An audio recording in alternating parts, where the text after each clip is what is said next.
Vishwabharat channel. నిత్యావసర వస్తువుల మీద జరిగే పరిణామాలు, రేట్లు గట్ట కొనుక్కొని వాళ్ళ ద్వారా తెలుసుకుందాం. మేడం మీ పేరండి? సూర్యావతి. Okay madam. మాది వెస్ట్ గోదావరి కొమర.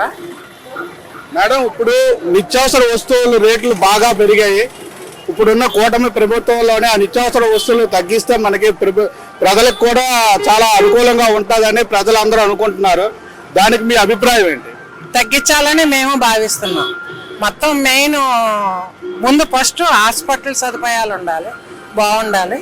అది మట్టికి కొంచెం ఇబ్బందికర వాతావరణం అనిపిస్తున్నది. హాస్పిటల్లో తర్వాత స్కూల్ ఫీజులు చదువుకునే పిల్లలకి వాటికి, తర్వాత నిత్యావసర సరుకుల మట్టికి కంపల్సరీ ఈ కూటమి ప్రభుత్వం తగ్గిస్తే మాకు చాలా ఆనందంగా ఉంటుంది. కందిపప్పు 200 రూపాయలు ఎప్పుడూ లేదు. మేము వ్యవసాయదారులమే, మా ధాన్యాలు మాకు అంతంత రేట్లు మాకు ఇవ్వట్లేదు. సబ్సిడీ మాకేం ఉండదు. మాకేం ఉన్న కార్డే తీసేసారు. మేము రేషన్ అయ్యి మాకేం ఉండవు. ఉన్న కార్డులు తీసేసారు. ఆధార్ కార్డు ప్రతి దానికి లింక్ చేసేసారు. అది కూడా చాలా ఒక్కొక్కటి దానికి ఇబ్బందిగా ఉంటుంది. ఆధార్ కార్డు వల్ల కొన్ని పిల్లల చదువుల దగ్గర కూడా కొంచెం ఇబ్బందికర, పేర్లు తప్పడిపోయి అవి మళ్ళీ మేము మార్చుకోవటానికి వెళ్ళేటప్పటికి ఇబ్బంది. కానీ నిత్యావసర సరుకుల మట్టుకి తగ్గించి పాలు కల్తీలు లేకుండా ఉండాలి.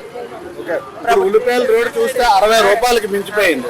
అలాగే బంగాళదుంప రేట్లు, నిత్యావసరం ఏదైనా మనం వారానికి 500 రూపాయల సరుకులు అయితే వారానికి సరిపోయేది. కానీ ఇప్పుడున్న ప్రజెంట్ సిచ్యువేషన్ లో 1000 రూపాయలు ఉన్న నిత్యావసర వస్తువులు కాయగూరలు రావటం లేదు.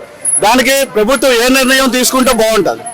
అంటే అన్నిటి మీద కొంచెం ధరలు తగ్గించి తన ప్రభుత్వం గట్టి ప్రయత్నం చేసి ప్రజలకి అందుబాటులోకి వచ్చేలా చూసి, రైతు బజార్లలో కూడా ప్రజలకు అందుబాటులో ఉండి, రైతు బజార్ల దగ్గర కూడా సరైన కట్టడి లేదు. వ్యాపారస్తులకు ఇచ్చేస్తున్నారు, మిగిలినవన్నీ కస్టమర్లకు ఇస్తున్నారు. అది కూడా కొంచెం ఇబ్బందికర వాతావరణం. కానీ రేట్లు మట్టుకు బాగా తగ్గారు. రైతు బజార్లో నిత్యం రేట్లు అప్ అండ్ డౌన్ అవుతుందా, లేదా నిత్యం అదే రేట్ల మీద అమ్ముతున్నారు? అప్ అండ్ డౌన్ అవుతున్నాయి. అదే రేట్ అనేం కాదు. అక్కడికి వెళ్ళాక బేరాలు ఆడకూడదు. రైతు బజార్ అంటే రైతులకి మనం సపోర్ట్ చెయ్యాలి.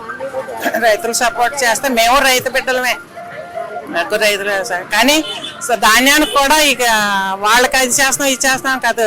వరి పండించి రైతులను కూడా సపోర్ట్ చేస్తే రేపు పొద్దుట 4 మెతుకులు 4 ముద్దలు ఎవరైనా తినడానికి ఆస్కారం. ధాన్యం లేకపోతే ఏముంటుంది? ఈ మిల్లెట్స్ అంటున్నారు, అవి ఏమన్నా ఉన్నాయండి? చిన్నప్పటి నుంచి నాకు 60 ఏళ్ళు, నేను ఎప్పుడు గోధుమలు పెసల మిల్లలు తప్ప ఇంకేదలేదు. హౌస్ వైఫ్ నే. Okay madam. ఇప్పుడు గత 10 సంవత్సరాలుగా ఉన్న రేట్లు ఇప్పుడున్న రేట్లకి ఎప్పటికప్పుడు పెరుగుతుంది తప్పండి, తగ్గడం లేదు. ఓ పెట్రోల్ అవునాయి, ఇంట్లో సామాన్ అవునాయి.